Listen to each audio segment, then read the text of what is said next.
noite, meus amigos. Estamos aqui de volta. Como sempre, começamos invocando a Santíssima Virgem Maria, Santo Padre Pio de Pietrelcina, para que roguem a Deus que nenhuma injustiça se cometa neste programa. Aqui eu queria dar dois avisos. O primeiro é que o Centro Cultural Mirador, em Porto Alegre, a partir do dia 17 de janeiro, toda terça e quinta, às 19 horas, vai realizar uma seleção de 10 aulas do meu curso História Essencial da Filosofia, para uma revisão para quem já assistiu e para dar uma visão geral sintética para quem ainda não assistiu o curso. Para mais informações, pelo telefone 051-3024-7275 com Wilson Chagas Jr. Também pode ser pelo e-mail wilsonchagasjr@gmail.com. Também queria pedir aos meus ouvintes que contribuíssem para o site Nota Latina, que vem prestando há anos um serviço extremamente relevante, que é a única fonte de informações fidedignas a respeito do que se passa na política latino-americana. A Graça Salgueiro vem realizando esse trabalho há muitos anos, sem nenhum patrocinador, sem ajuda de ninguém, dependendo exclusivamente das contribuições dos seus leitores. Então eu peço que vocês vão lá e deem uma força. Tem lá um botãozinho para contribuições. Vão lá, apertem e deem o quanto puderem, né? Muito bem, aí no Brasil vem algumas notícias assim.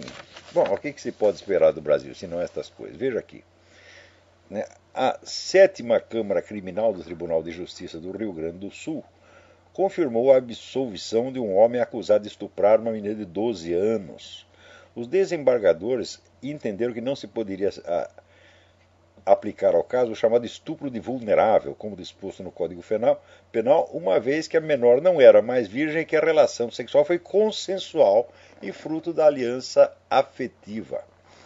Na verdade, a vítima não disse que foi consensual e muito menos que foi baseado na aliança afetiva. Ela simplesmente, o depoimento dela foi ambíguo. Quer dizer, então não dava para saber se foi consensual ou não e bastou esta dúvida para que o sujeito fosse absolvido. Isso eu estou dizendo para vocês há anos, há anos. A legalização da pedofilia é apenas uma questão de tempo no Brasil. Isto vai acontecer fatalmente.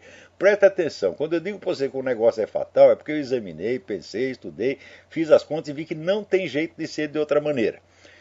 Eu lembro que na última eleição no Brasil, né, havia aqui 12 especialistas, entre aspas, todos PhD, etc., foram consultados a respeito da eleição. Todo mundo dizia que o PT não teria mais de 30% dos votos. E eu escrevi, a eleição, a vitória do Lula seria não apenas certa, mas absolutamente inevitável. Olha, essas palavras, quando eu uso essas palavras, o negócio é muito pesado. Né? Então, isso não é uma análise que eu estou fazendo, eu digo isto porque eu li os documentos, eu sei o que os planejadores estão pensando e o que eles querem fazer, porque é o que eles dizem que querem fazer. E quando você diz que quer fazer alguma coisa, tem os meios de fazer e ninguém se opõe, então é fatal que acabe acontecendo. Então, como será isto? Será não por via legislativa, mas por via judicial e administrativa. Como tem sido, já expliquei isso várias vezes, tem sido a nova técnica legislativa, é contornar o poder legislativo. E você, através de um acúmulo de sentenças judiciais, você vai criando, tá certo, uma nova legislação. Quer dizer, os juízes se transformaram em legisladores. Isso está sendo usado no mundo inteiro. Tá certo? E no Brasil, então, já começou. Então aqui quer dizer o seguinte. O que essa sentença diz é que você pode ter relações sexuais com qualquer pessoa menor de idade, menor de 14 anos. Pode ser de 9, de 8, de 7... desde que você não seja o primeiro. Se alguém já comeu antes, você pode comer também. Porque o negócio do consentimento, note bem, o testemunho da vítima, é que eles alegam, né? A própria juíza alegou, o testemunho da vítima foi bastante contraditório, deixando dúvidas quanto à ausência do consentimento. Ou seja, não há certeza do consentimento. Além disso, quem foi que disse que se houvesse consentimento, a coisa seria legal. Não é isto que diz a lei brasileira. Né? Então, aí a presunção é dupla. Primeiro, essa juíza introduziu aí uma nova legislação de que a relação sexual com um menor de 14 anos é legal se houver consentimento. Segundo, é legal se você não for o primeiro. Eles fizeram lá um exame na vagina da menina, viram que já havia sinais, né,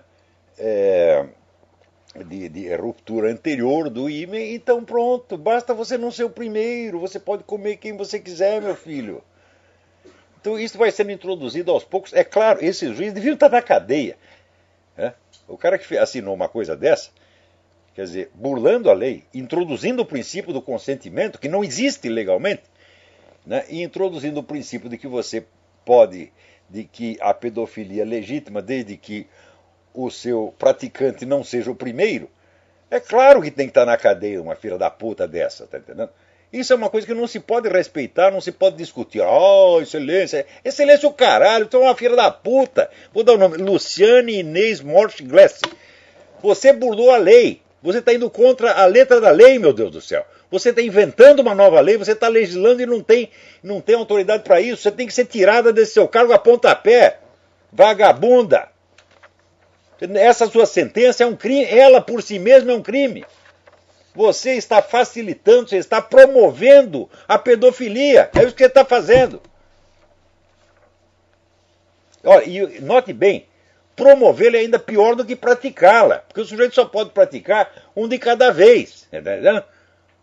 Até hoje, eu não sei, com o progresso da técnica, não sei, mas pelo que eu saiba, os homens só têm um peru cada um. Então não dá para comer 2 menores de idade ao mesmo tempo. Mas quando você faz isso, você está espalhando o crime. Quer dizer, é um negócio coletivo. Então, o que você fez é pior do que um ato de pedofilia. Né? Agora, enquanto isso, o nosso governo federal, né, havia lá um plano do Conselho Nacional de Segurança Pública para resolver o problema mais grave e mais urgente do Brasil, que é o número de homicídios, onde nós já estamos no primeiro lugar. O primeiro lugar pertencia à Rússia, agora somos nós. Com os nossos 50 mil homicídios por ano, está 40, a Rússia tem, sei lá, 42, um treco assim. Então a Rússia ainda está um pouquinho na frente, mas nós chegamos já nos 50. Para não dizer que é 50, é 49.999. Tá certo? Então somos recordistas. Eu já disse para vocês, os nossos estudantes tiram os últimos lugares nos testes internacionais, tá certo? E nós praticamos mais homicídio. Então não é errado dizer, conclusão de que o brasileiro é o povo mais burro e mais assassino do universo. Esta é a grande realização, tá certo, da esquerda no poder.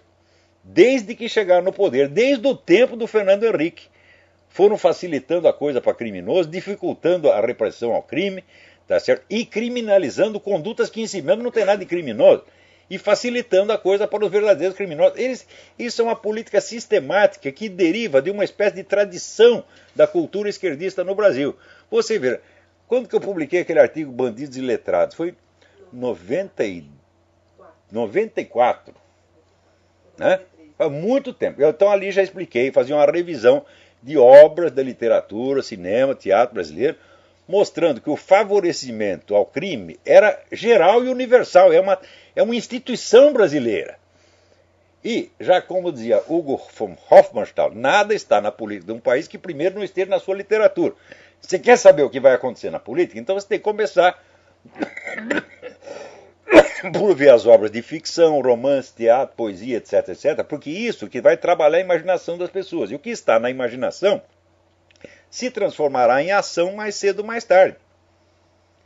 Então, a partir da chegada ao poder da geração de intelectuais, que é a minha geração, né, de intelectuais dos pianos, essa coisa toda, né, Fernando Henrique e Zé Serra e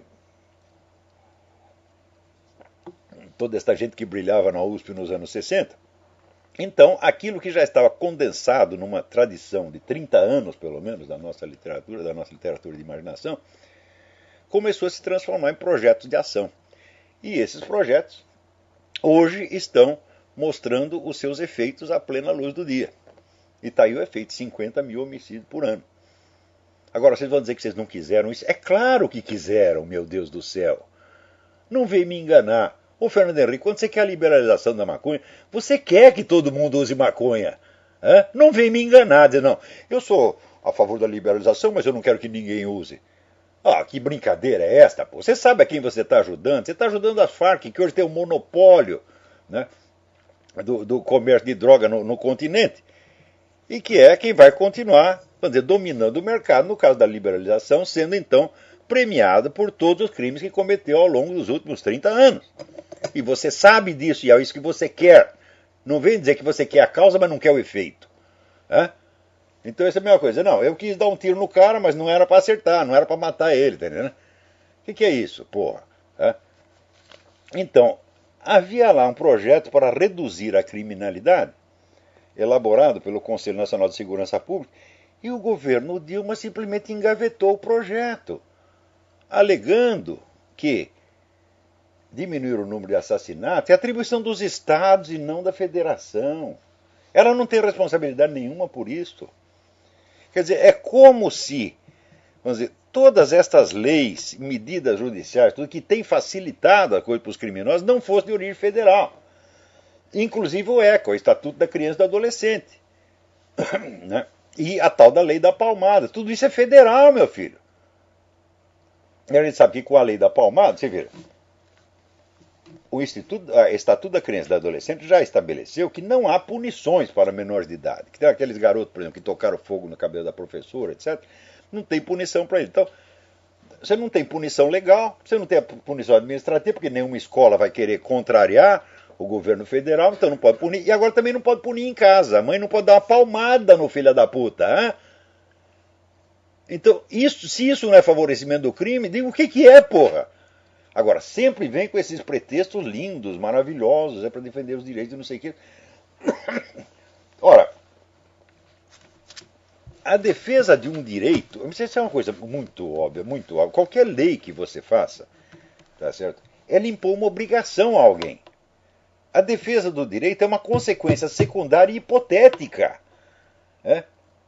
Por exemplo, se você faz uma lei que proíbe padres e pastores de falar mal do homossexualismo, que isto resulta em benefício para os homossexuais, é uma presunção hipotética. Porque não está provado que o padre ou o pastor falar mal do homossexualismo resulta em prejuízo efetivo para o homossexual. Por exemplo, você não vai dizer que os camaradas que matam homossexuais matam porque leram na Bíblia ou porque ouviu o pastor falar. Não é isso? Claro que não é isso. Então, não há relação causal. Então, se não há relação causal, qual é o efeito da lei? O efeito da lei é tirar o direito do padre e pastor e não defender o direito do homossexual. A defesa do direito é uma coisa meramente hipotética, não é isso? Ao passo que a proibição é imediata e material.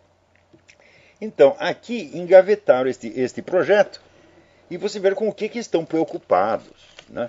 Quer dizer, não é urgente, não é obrigação da presidência da República, né, lutar contra este morticínio de brasileiros. A dona Dilma não tem nada a ver com isso, isso é a questão dos estados. Né? Agora, enquanto isso, você veja, está correndo lá um projeto de lei que tem que ter ensino islâmico nas escolas, para eliminar esta imagem maligna que o pessoal tem dos muçulmanos. Todo mundo pensa que o muçulmano é terrorista, não tem nenhum terrorista muçulmano, absolutamente. Não é isso? Então, para não ficar com uma imagem feia, então tem que ter ensino islâmico nas escolas. Agora, uma coisa, existe alguma perseguição anti-islâmica no Brasil? Alguém deu uma porrada em algum muçulmano? Alguém cuspiu na cara de um muçulmano nos últimos 10 ou 20 ou 30 anos? Chamando o cara de terrorista? Não, ninguém fez nada. Então, não há risco nenhum para os muçulmanos. Com isto, o governo federal se preocupa. Com isto, a nossa Câmara de Deputados e Senado se preocupa. Assim como se preocupa com a violência contra homossexuais, porque mataram 100 homossexuais, no meio de 50 mil brasileiros tinha 100 homossexuais, então tem que proteger os homossexuais. Então agora tem que proteger os muçulmanos, porque parece que estão sendo perseguidos, coitadinho. Agora, os 50 mil brasileiros que são assassinados todo ano, isso não é problema do governo federal. Agora, o que vocês querem que eu comente? Em que linguagem vocês querem que eu comente uma porra dessas? Quer dizer,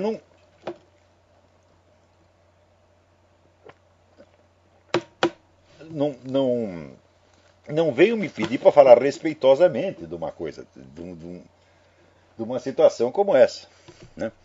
Agora, vocês que estão no Brasil, você vê, o brasileiro está fora do mundo. Quando eu publiquei aquele livreto lá pela Associação Comercial, reunindo os meus artigos, eu botei o título de Cartas de um Terráqueo ao Planeta Brasil. Quer dizer, o Brasil não fica no planeta Terra. O Brasil é um outro planeta separado que está em algum lugar da estratosfera. Tá entendendo? As coisas que se passam aí são absolutamente inverossímeis. A cabeça de brasileiro está tão longe do mundo que você veja, os nossos liberais e libertarians no Brasil estão todos entusiasmados com a candidatura a Ron Paul. Por quê? Porque o Ron Paul é a favor de uma política econômica mais ou menos libertária.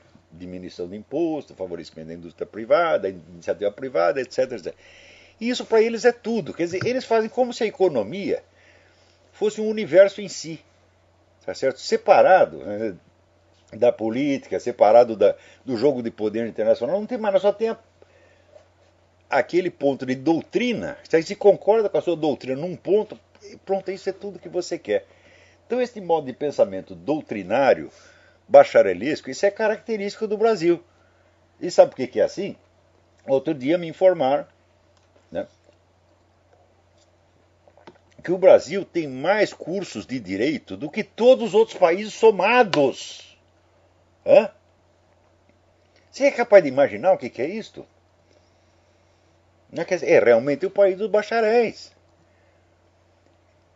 Então, tem mais advogado do Brasil do que no resto do mundo. Como é possível uma coisa dessa? Então, olha, eu não tenho nada contra o meu advogado. Meu pai era advogado também. Meu avô também era. Entendeu? Então, mas eu não quis ser, eu acho que exatamente por causa disso. Falei, não, já tem demais. Chegou, né? Agora, por causa disso aí, o pessoal adquiriu realmente uma mentalidade doutrinária. Eles se interessam por doutrinas e não por realidade, não por fatos. Ora, o Ron Paul, qual é a política internacional do Ron Paul? O Ron Paul assegura que o Islã não é problema nenhum, que não há perigo nenhum vindo do Islã. Que o Irã ter bomba atômica não tem problema algum, que o Irã jamais vai atacar quem quer que seja. Quer dizer, os caras estão dizendo que vão atacar, porra, e estão juntando recursos para atacar. A China está, vamos dizer, criando um estoque de armas atômicas e de armas biológicas, que é um negócio monstruoso. Para que tudo isso? É só para fazer coleção?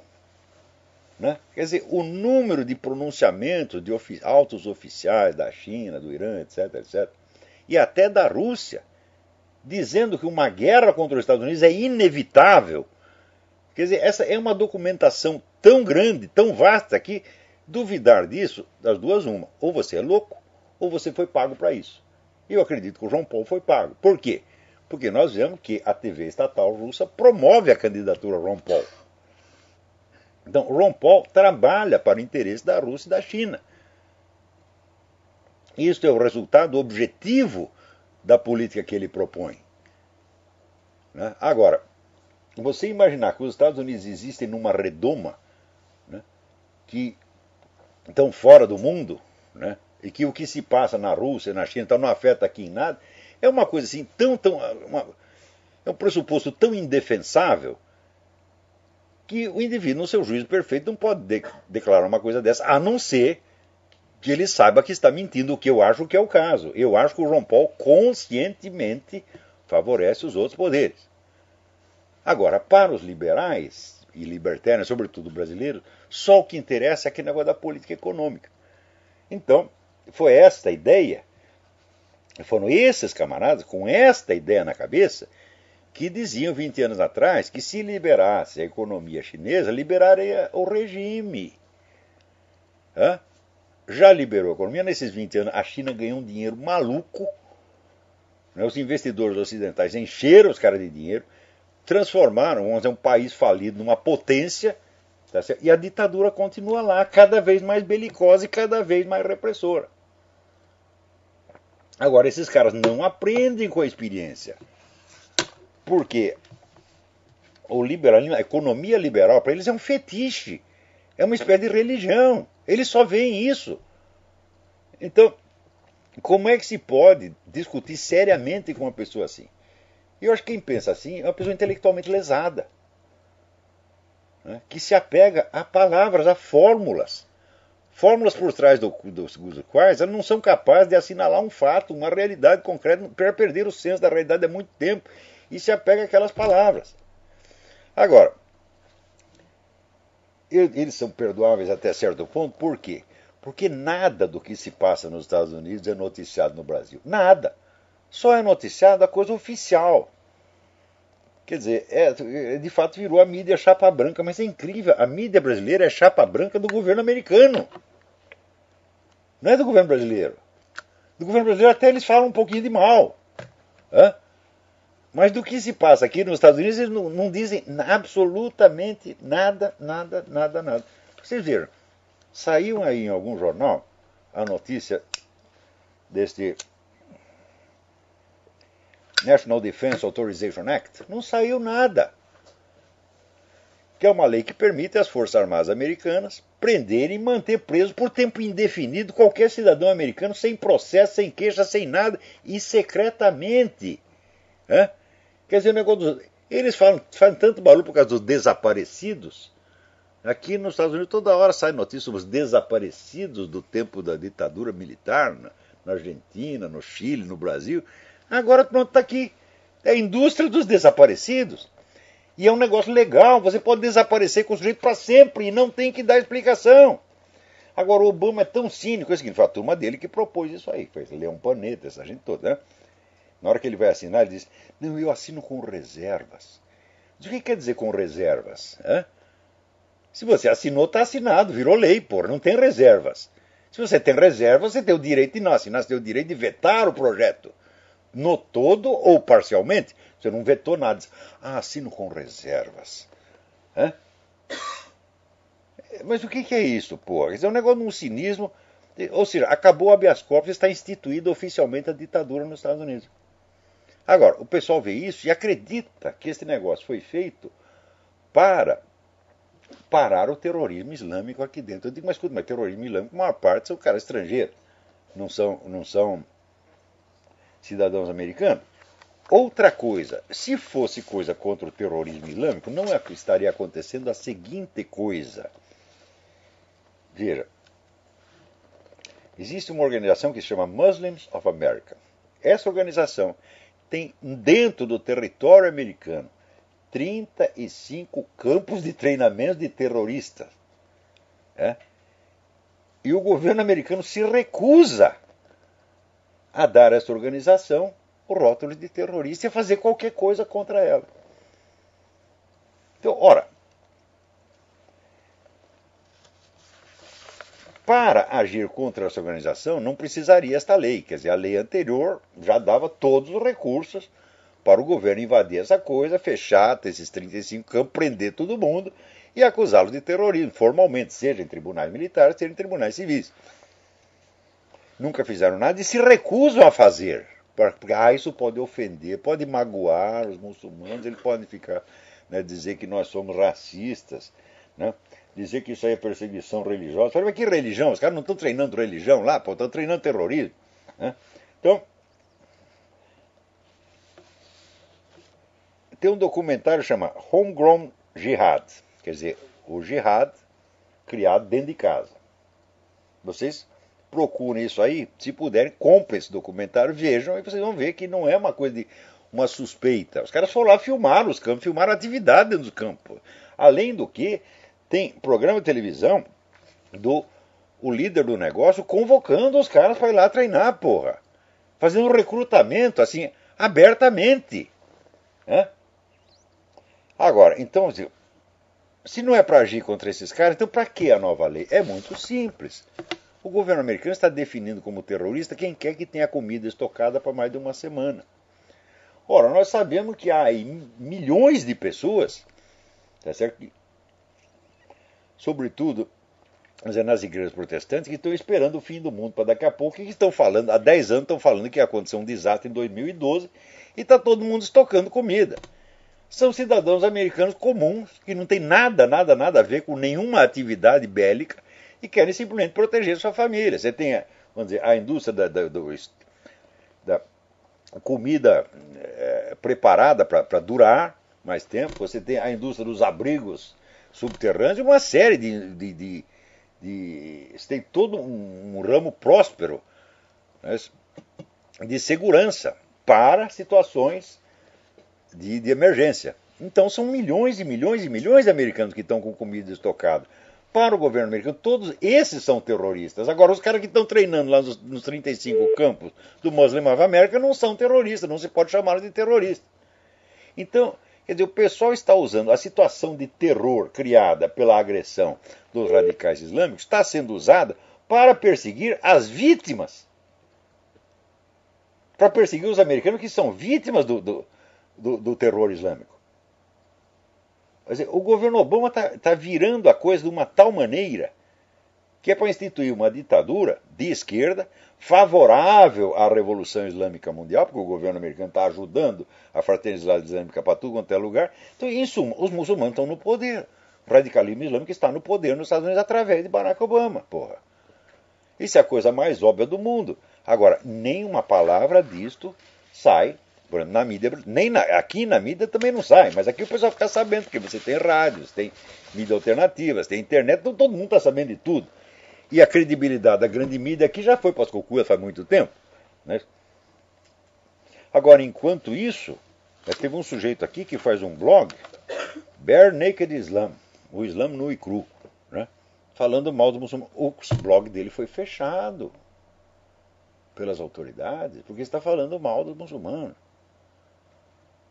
Veja que coisa.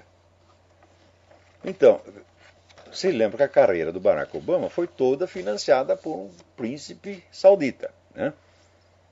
Ele, quando vai lá no mundo islâmico, ele se prosterna perante as autoridades islâmicas, faz aquela quase genuflexão, né? E tudo o que ele está fazendo favorece a Revolução Islâmica no mundo. E o pessoal tem alguma dúvida de que ele é um agente islâmico. Meu Deus do céu! Então é aquele negócio que se chama síndrome do piu-piu. O sujeito está vendo a coisa, né? Ah, eu acho que eu vi um gatinho. Será que eu vi um gatinho? Vi ou não vi? Então o pessoal fica naquela dúvida idiota. Né? E assim, aquele medo, aquele terror, né, de ser chamado de preconceituoso, de racista, etc, etc. Ora, meu Deus do céu, quer dizer, esse tipo de terror paralisante, ele foi introduzido aqui com décadas de antecedência para obter esse efeito. É? Quer dizer, é como no Brasil, quer dizer, você convence as pessoas de que os bandidos delinquentes são todos vítimas da sociedade, que o culpado é você. Na hora que chega um cara para assaltar a sua casa, tá certo? Você sente que você está apenas pagando uma dívida. Então você pode levar os meus bens, pode comer minha mulher, comer minha filha, matar todo mundo, que ainda tenho que dizer obrigado, ainda tenho que pedir desculpa para você. Quer dizer, isso é evidentemente uma chantagem psicológica, porca, maligna, e todo mundo está aceitando.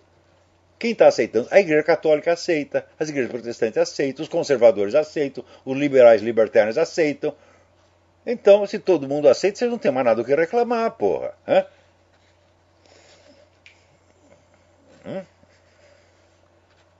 Peraí, tem alguém na linha aí. Você não tem mais nada o que reclamar, porra.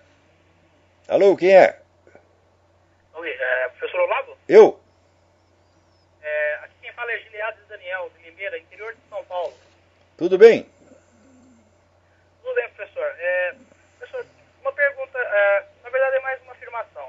Eu estava ouvindo o professor falar agora sobre a questão do Barack Obama com relação à relação dele com os sauditas, né?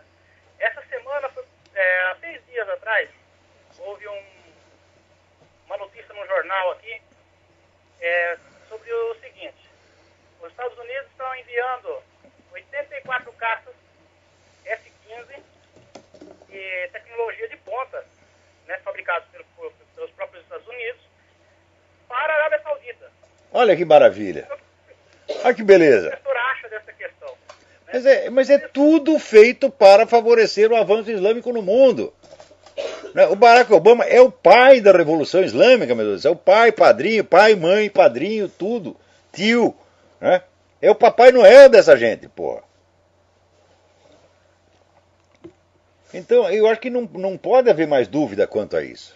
Agora, por outro lado, vocês vejam aqui, né? Lá na Europa, o chefe da Interpol, Ronald Noble, secretário-geral da Interpol, deu uma entrevista dizendo o seguinte: se a União Europeia não tampar imediatamente o rombo que tem na imigração ilegal, tá certo? Haverá logo uma epidemia de ataques terroristas lá. Porque, veja você, no banco de dados da agência aparece ali 15 milhões de passaportes irregulares. 15 milhões! Hein? Quer dizer, o cara viu isso, ficou com o cu na mão, evidentemente, né? Falou, 15 milhões de pessoas aqui com documento falso, o que é isso, porra? É? Então, na Europa está a mesma coisa. Agora está lá o príncipe Charles ajudando o pessoal a entrar, e sempre com aquela história de que, não, nós podemos apaziguar os muçulmanos radicais afagando os muçulmanos moderados. Mas escuta, mas peraí, você não sabe que uma organização terrorista não se constitui só de terroristas, mas de uma rede de suporte e apoio que tem que ser de pessoas insuspeitas que não estão ligadas diretamente ao terrorismo? É justamente entre os moderados que esse pessoal busca abrigo, essa gente que recebe eles nas casas, que os esconde. Né? E quando você vai fazer sondagem de opinião, você vê que a maior parte deles não tem nada contra o terrorismo, não, pô. Agora, aqui aconteceu um negócio extraordinário. Como vai ter eleição e vai ter que registrar as candidaturas, então, finalmente, o problema dos documentos do Obama está sendo discutido. E um juiz da Geórgia acabou de baixar uma sentença dizendo que para ser candidato, para oficializar a sua candidatura no estado da Geórgia, o Obama vai ter que provar a sua nacionalidade, a sua condição de cidadão americano nativo. O que ele não pode provar, porque independentemente de onde ele tenha nascido, e até independentemente da falsidade documental dele, o fato comprovado é que o pai dele não era cidadão americano. Né? Até levantar esta questão, você vê, contra o Obama não pode levantar. Levantaram contra o Rick Santorum, porque o pai dele é mexicano. Né? Daí ele foi lá, provou. O pai dele era cidadão americano naturalizado, era cidadão americano. E a mãe era cidadã americana. Então os dois são, tá limpo o negócio. Mas a mera suspeita de que o cara fosse mexicano, a turma já levantou essa objeção contra o Rick Santorum, como levantaram contra o John McCain. Mas contra o Obama não pode se discutir isso aí. Né?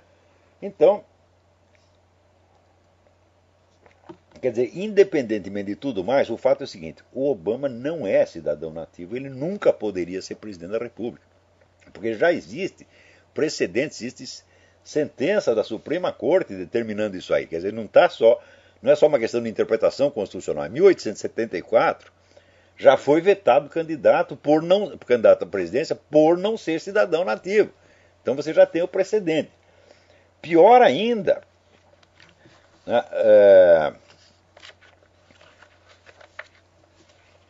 ali no mesmo estado da Geórgia, né, o pessoal havia alegado que... Não, estado da Geórgia não, em New Hampshire. Em New Hampshire a coisa já virou objeto de discussão no parlamento. Quer dizer, você já tem deputados e senadores estaduais discutindo abertamente a questão da legitimidade do Obama e a questão da falsidade documental também. Você vê, isso não acontecia. Né? Não se discutia isso em tribunal, em parlamento, nada, era silêncio total. Agora já vazou, já furou. Quer dizer, é inevitável que a verdade a respeito disso aí venha à tona mais cedo ou mais tarde.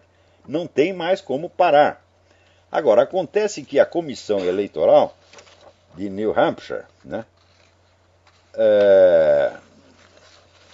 disse que nós não temos autoridade, não temos jurisdição para julgar se o candidato é cidadão nativo ou não e se a candidatura dele é legal ou não. Nós nos limitamos ao seguinte: o sujeito apresentou o requerimento e pagou a taxa, nós aprovamos. É mentira, porque esta mesma comissão já vetou 2 candidatos em eleições anteriores por não serem cidadãos nativos. Mais ainda, vocês sabem perfeitamente, não só existe, então, a interpretação constitucional tradicional, do tempo em que a Constituição foi promulgada, né, definindo o que é um cidadão nativo, não só existe também o precedente desde 1874, em que a Suprema Corte novamente definiu o cidadão nativo como aquele que nasce em território americano de pai e mãe, pais americanos no plural, né? Como também existem esses precedentes da própria Comissão Eleitoral de New Hampshire. E mais ainda, existe um precedente mais lindo de todos, que é a decisão do Senado com relação a John McCain, onde ali se define novamente cidadão nativo como aquele que nasce nos Estados Unidos de pai e mãe americano. Assinado por todos os senadores, inclusive quem? Barack Obama. Então, a ineligibilidade do Barack Obama está provada acima de qualquer possibilidade de discussão. Mas em seguida ainda veio o problema da falsidade documental. Que o sujeito enganou o país inteiro com uma certidão de nascimento falsa, montada em computador. Ele, em associação com o pessoal do Registro Civil do Havaí, que é todo um bando de mentiroso, um bando de salafrário, a começar por aquela dona Kiyomi Fukino, que hora fala uma coisa, hora diz outra, tá certo? Então, criaram lá um círculo de proteção e a mídia correu para dar suporte para aquilo. Quer dizer, quando você levantava o problema 2 ou 3 anos atrás, todo mundo ria da sua cara. Agora já não está assim. Já não dá para rir. Né? Agora, aconteceu que aquele xerife de Maricopa, né, no Arizona, Joe Arpaio, houve lá um requerimento pedindo que ele constituísse uma comissão para investigar a questão da falsidade documental e ele, naturalmente, criou a comissão. Imediatamente se desencadeou uma campanha monstro contra o Joe Arpaio. Apareceram do nada centenas de queixas contra ele, de repente. E agora já tem lá montaram uma campanha para forçá-lo a renunciar. O chefe dessa campanha é o Randy Parras. É um cara que fez carreira aplicando a estratégia de organização comunitária do Saul Alinsky. Agora esse cara está lá fazendo a campanha para forçar a renúncia do Joe Arpaio antes dele ter tempo de apresentar o relatório da investigação sobre os documentos do Obama. Bom, eu se eu fosse o Joe Arpaio, eu apresentava imediatamente. Falava, então vamos pegar as conclusões que já tem e apresenta agora.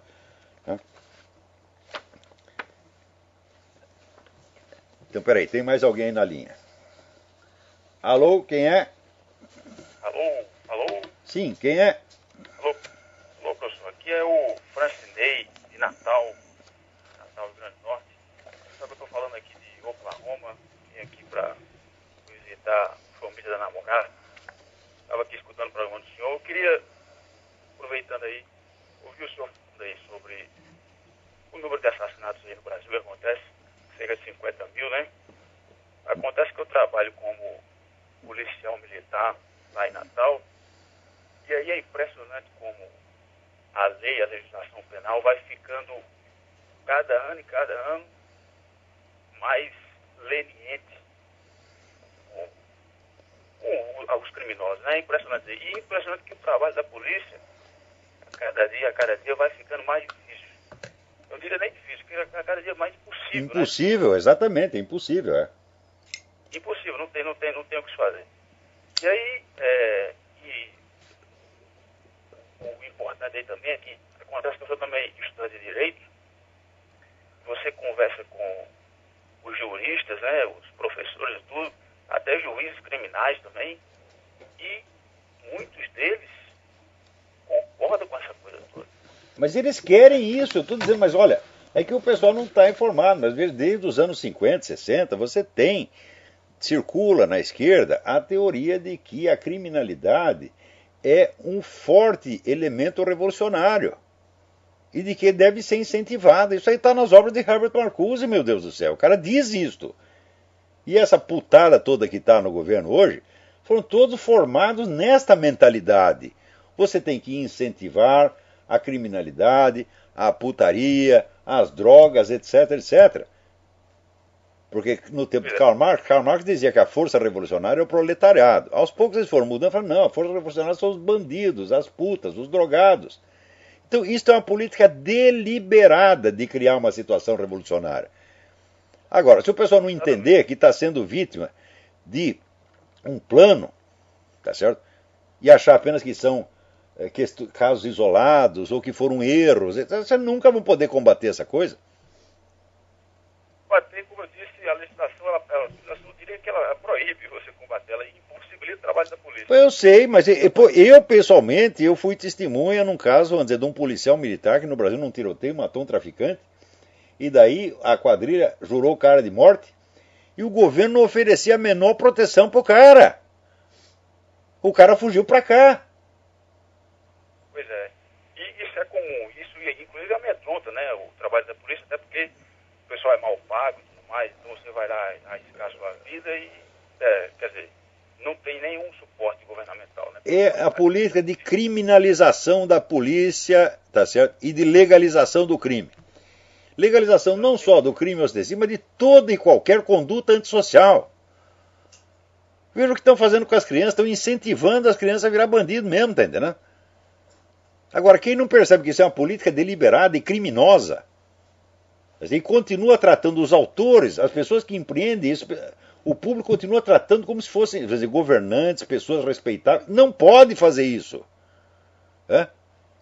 Por exemplo, a dona Dilma, que parou esse projeto de combate ao crime, ela sabe o que ela está fazendo. Ela deseja a disseminação do crime porque ela mesma é uma criminosa. Ela fez carreira com isso, pô. Vocês não entendem, não? São cegos. Então, dona Dilma, nossa presidente legítima, etc., uma autoridade, nós temos que respeitar. Por que tem que respeitar, meu Deus do céu? Esse é tudo batedor de carteira. Enquanto eles continuarem com essa timidez, tá certo? Com essa coisa pusilânime, tá? De respeitar as autoridades, mesmo quando elas estão cometendo crime na sua cara. Você vê o Lula que goza da cara das pessoas, dizendo que não vai ser punido por um mensalão, porque a justiça é lenta e quando terminar o processo ele já vai estar morto. O cara fala uma coisa dessa, é um criminoso confesso. As dois ou três discursos que ele fez, confessando as atividades do Foro de São Paulo, atividades, vamos dizer, de intervenção direta na política interna de outras nações, é caso suficiente para impeachment na mesma hora. Agora, tem pessoas que têm horror de perceber que a situação está anormal. As pessoas têm que acreditar que tudo está sempre normal. Quer dizer, tem lá um rinoceronte pondo a piroca no seu cu, tá certo? E você achando que não tem uma sensação estranha, mas está tudo normal. Né? O que é isto, porra? Quer dizer, é o medo é o medo de ficar com medo.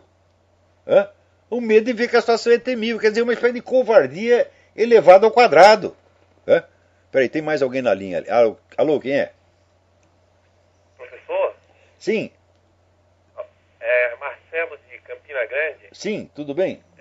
O senhor tá, tudo bem. O senhor está falando dessas pessoas que as pessoas respeitam, elas não merecem, né? Esse Jean Willis, deputado, está sendo tratado aqui no Brasil como um grande homem culto que chegou na política brasileira. Isso seria mais um sinal da decadência da alta cultura no nosso Ele país? pode ser culto pelos padrões lá de Villanhau conhece, tá entendendo? O Brasil não sabe mais o que é a pessoa culta porque não tem mais, sumiu. Quer dizer, a alta cultura sumiu no Brasil. Eles acham que o Luiz Mota é culto, eles acham que a Dilma é culta. O Arnaldo Jabot diz que a Dilma é culta, porra. Mas que culto, eu já provei 1000 vezes, cada vez que tive um confronto com um professor universitário, chefe de departamento, reitor, provei que o cara é analfabeto. Acabei de provar isso novamente com relação a Caio Navarro de Toledo. Caio Navarro de Toledo, Quartinho de Moraes, essa gente toda, estou lá demonstrando, falei, esses caras são absolutamente ineptos. São charlatães em toda a linha. Não estão qualificados para ser professor universitário de coisa nenhuma. Chegaram lá por proteção. Por apoio corporativo e partidário. Porque qualificação intelectual não tem nenhuma e eu provo que não tem. Estou provando isso desde o tempo que lancei o livro Imbecil Coletivo. E as pessoas ainda ficam com a síndrome do piu-piu. Será que é? Será que não é? Porra!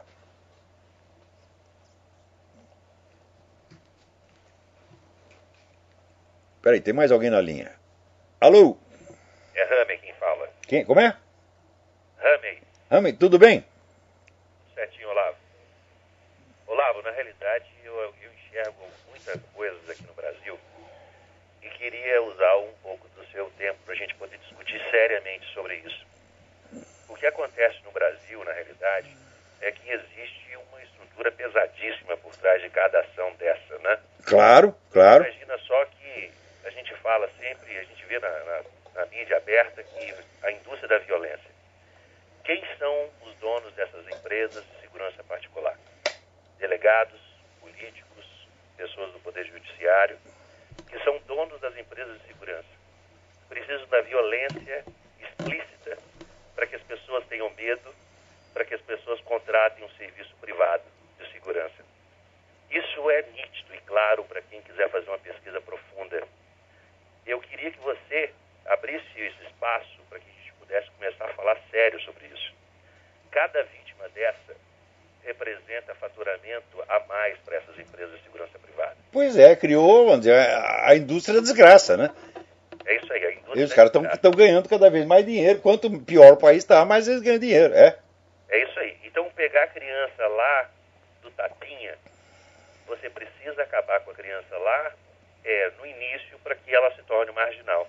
Não, ainda tem outra coisa. Quer dizer, o cidadão comum, ele não pode ter uma arma em casa para defender sua família. Mas se ele for rico, ele pode ter um exército contratado. Então é isso aí. Quer dizer, é a elitização do direito à vida. Isso é a gente começar a observar. O direito à legítima defesa foi elitizado, quer dizer, só rico tem. Agora, esse rico inclui os deputados todos. Eu duvido, me apresenta um deputado ou senador que não tem guarda-costa. Esse líder de esquerda, né? Eu vi, por exemplo, o Luiz Eduardo Greenhalgh, que tem escritório na frente da minha casa, tinha um segurança armado de metralhadora. Então, eles podem ter, o Lula pode ter, essa putada toda do PT pode ter, mas nós não podemos. Então, mas vamos pegar assim mais um outro caminho. Vamos pegar os acidentes de trânsito no Brasil, que também matam muito. Hoje, você imaginar o seguinte, a indústria de automóveis no Brasil deve estar girando em torno de 10% em média da renovação da frota brasileira com acidentes de trânsito. Aí você imagina o seguinte, esses caras que estão no poder trabalham para quem? Você vai reduzir a índice de acidentes no Brasil para quê? Para quê? É claro, estão ganhando dinheiro com isso. Então, eu acho que caiu a ligação dele. Mas essas coisas que ele está falando existem. Essas não posso dizer que essas sejam causas fundamentais. Por quê? Porque o plano de incentivar a criminalidade é muito anterior a tudo isso. Começa nos anos 50 e não começa no Brasil. Começa com a escola de Frankfurt, com Herbert Marcuse, essa gente toda. Quer dizer, o pessoal da esquerda foi ganho para essa ideia muito antes de que a situação se apresentasse. Agora, depois, quando a coisa começa a virar realidade, aparecem os subprodutos da situação que a reforçam, como, por exemplo, esse caso das empresas de segurança. Começa a aparecer um monte de empresas de segurança que tem interesse no crescimento da desgraça. E daí tudo quanto é deputado, senador, cria lá a sua própria empresa de segurança.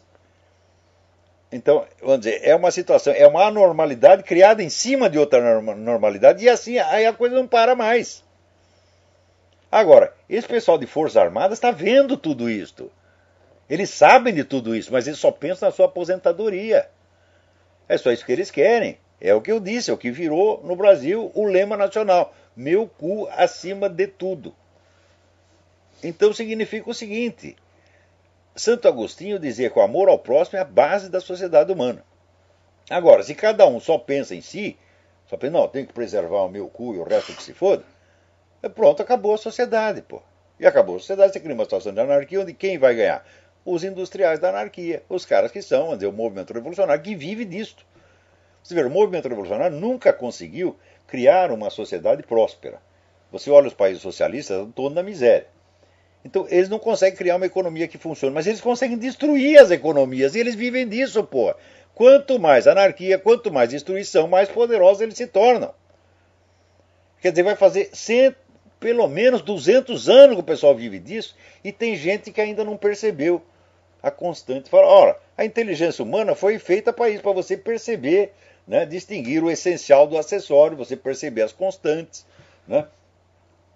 Agora, se você é afetado de síndrome do piu-piu, meu filho, a coisa pode se repetir 1000 vezes na sua frente que você ainda está com dúvida.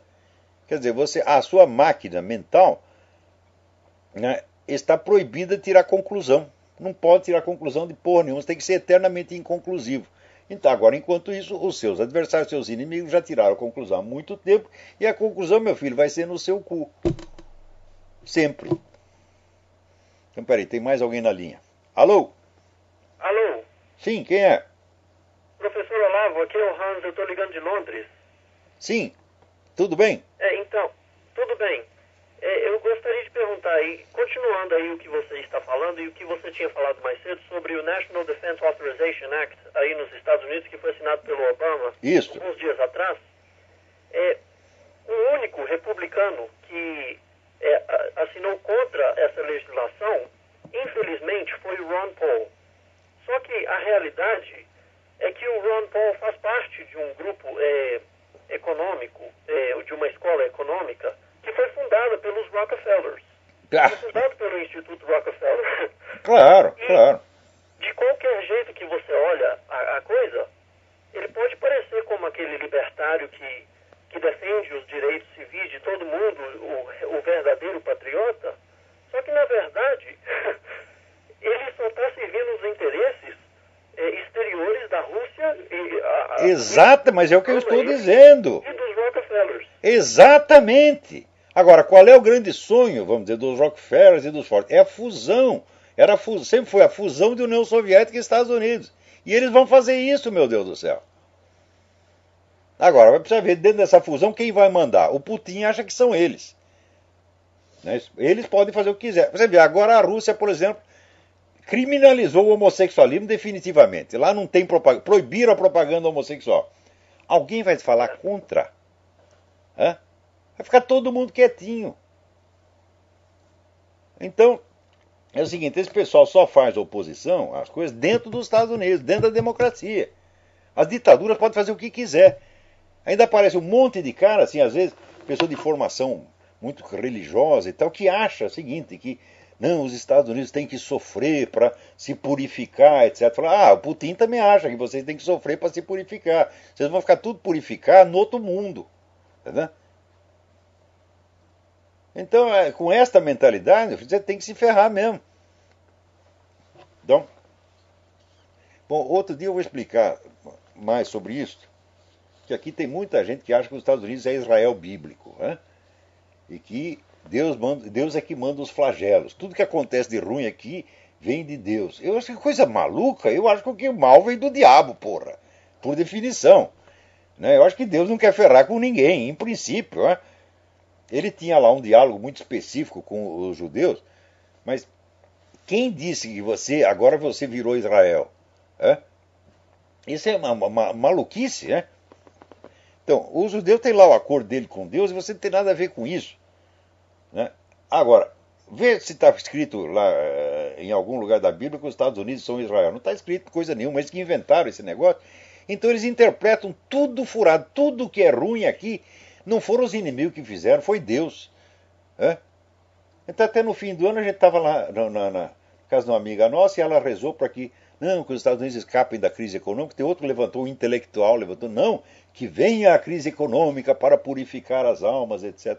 Ora, mas para purificar as almas, muito melhor que a crise econômica é a bomba atômica chinesa, porque não manda logo, porra. Né? Em Hiroshima foi todo mundo purificado. Nem o pessoal que foi pro Gulag, que foi pro Auschwitz, foi tudo purificado. E o cara que quer isso para o seu próprio país ainda diz que é um patriota. Porra, o que há? Né? Então esses meninos que foram estuprados também foram purificados. Né? Os bebês que foram abortados foram tudo purificados. Vamos purificar tudo, vamos acabar com essa merda tudo de uma vez. Vamos tudo pro céu, que isso aqui já encheu o saco. É essa a sua política, porra. Então... não deixem de ouvir, em seguida, assim que acabar esse aqui, o programa da professora Margarita Noyes e da nossa amiga Mariana sobre o homeschooling. Né? É para ligar para Blog Talk Radio /Mariana Disca. Então, por hoje é só, até a semana que vem, muito obrigado.